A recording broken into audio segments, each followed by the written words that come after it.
It was just another boring afternoon routine patrol for Officer Daniels and Mitchell, where they decided to chat with their colleagues.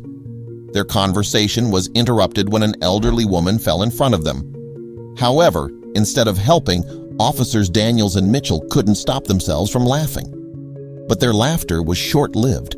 After laughing, they soon found out who this mysterious woman was the mother of and how much trouble they would be because of it. Who exactly was the elderly woman? Should they apologize for their behavior? And most importantly, would they truly lose their job if they didn't? But before we start, smash the like button and make sure to subscribe if you haven't, and hit that notification bell so that you won't miss any new stories. When Officer Daniels and Michelle first joined the police force, they were eager young recruits ready to uphold the law and serve their city. However, that changed as their valor and honor had dulled into the men they were now, men who would laugh at a woman falling instead of helping her. The boring routine patrols and petty crimes seemed redundant to them. They felt slighted, their potential not used for work that they deemed worthy of their caliber. Clara always ensured that her outfits looked pristine and her hair was always neatly styled. With a sharp intake of breath, she stumbled. As she fell, the bag on her shoulder also tumbled to the ground, releasing most of its content for everyone to see. Leaning against the building, Officer Daniels and Mitchell were only a stone's throw away from where Clara fell. The thing they did next would change the course of their career forever. Instead of rushing to her aid after hearing her slightly panicked yelp, the two men did something unthinkable. An inappropriate chuckle escaped from Officer Daniels' lips, but this was not the worst, as Officer Michelle released a roar of laughter. Poor Clara, who had hurt herself slightly from her skin scraping against stone, tried to push herself off the floor. Daniel remarked, a smirk playing on his face.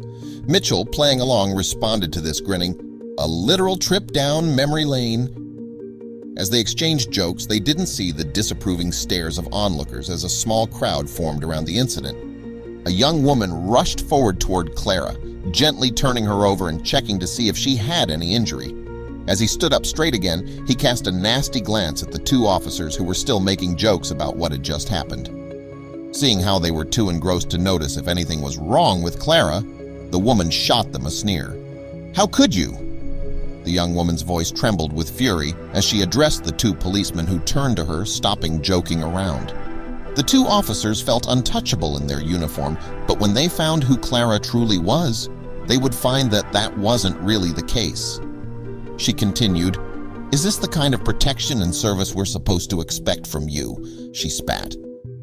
Officer Michelle was the first to open his mouth and asked, "Who is she?" to Officer Daniels, keeping his voice low to avoid drawing attention to it.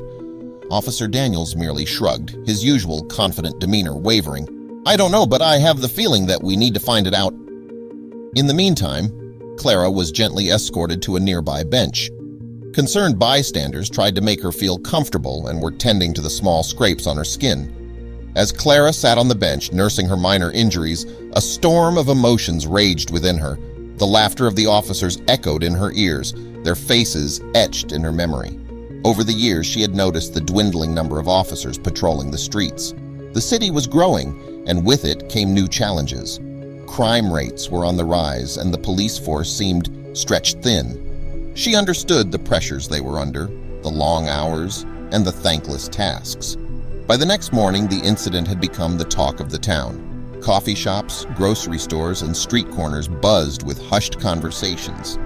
As days turned into weeks, the initial shock of the incident gave way to a growing discontent. The community's trust in the police force, once unshakable, began to wane. Parents cautioned their children to be wary, and elderly residents like Clara felt a pang of unease at the sight of a police car. The city had a rich history of revering its officers. They were seen as heroes, protectors of the peace and upholders of justice. The city mourned the loss of its once pristine image of the police force, yearning for a time when officers were symbols of hope and trust. When Officers Daniels and Mitchell stepped into the precinct the next day, the atmosphere was noticeably different. The usual morning banter was absent, replaced by a heavy silence. As they made their way to their desks, they could feel the weight of many eyes upon them. The usual nods of acknowledgement were missing, and in their place were cold, distant stares. As the day wore on, it became clear that Daniels and Mitchell had been branded the shameful duo of the precinct. Their actions had not only embarrassed themselves, but had also cast a shadow over the entire department. The weight of the situation pressed heavily on Daniels and Mitchell. Their earlier indifference had transformed into a gnawing anxiety. Back at their desks, Officers Daniels and Mitchell immediately booted up their computers. They accessed the city's database, hoping to find any information on Clara. Despite their exhaustive efforts, Clara's identity remained elusive. She was like a ghost, present in their memories but absent from all records. Exhausted and on the verge of giving up, Daniels decided to take a break and wandered into the precinct's archives. Amidst the dusty shelves and old case files, a yellowed newspaper caught his eye. Curiosity piqued, and he began to skim through it. As he flipped the pages, an article grabbed his attention. The headline hinted at a significant event from years ago, and as he read on, he realized he might have stumbled upon a crucial piece of the puzzle. Hastily, Daniels rushed back to their shared desk, the old newspaper clutched tightly in his hand. "Mitchell, you need to see this." The article detailed a community event from decades ago celebrating the resilience and spirit of the city's residents. It spoke of notable figures, philanthropists, and everyday heroes. But what caught the officers' attention was a mention of a woman named Clara, who had played a pivotal role in a community project. The details matched Clara's description, and the timeline seemed to fit. Beside the article was an old black and white photograph. It showcased a group of people, but one face stood out. A younger Clara, her eyes sparkling with determination and kindness, looked back at them. They had inadvertently discovered a piece of her past, a chapter of her life that had been immortalized in print. They had ridiculed a woman who had once been celebrated in the very city they vowed to protect. The guilt was overwhelming. They had to make amends, not just for their sake, but for Clara's and the legacy she represented. The officers began to plan their approach. They would visit Clara, face their mistake head-on, and offer a heartfelt apology. With a deep breath, Officers Daniels and Mitchell stood outside Clara's residence. They knocked gently, waiting for the door to open. As Clara greeted them, her eyes held a mix of surprise and wariness. The officers cleared their throats, hoping she would grant them a few moments of her time to seek her forgiveness. Inside Clara's cozy living room, the officers began. "We deeply regret our actions, ma'am," Daniels began, his eyes downcast. Mitchell added, "We failed in our duty, not just as officers but as human beings." Their apology was heartfelt, their remorse evident. Clara listened intently, her face inscrutable. After a long pause, she finally spoke. "We all make mistakes," she began, her voice gentle. "What matters is that we learn from them." Her words were filled with grace and understanding, showcasing her magnanimity. She acknowledged their sincere remorse and, in her wisdom, offered them a chance at redemption.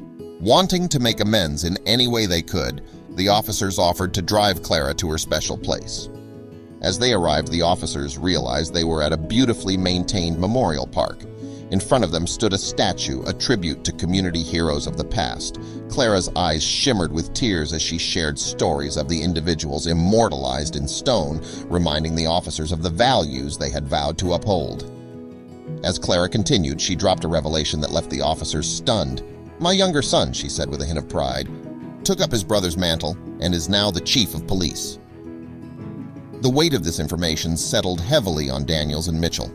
They had laughed at the mother of their leader, a woman who had given so much to the city and its police force.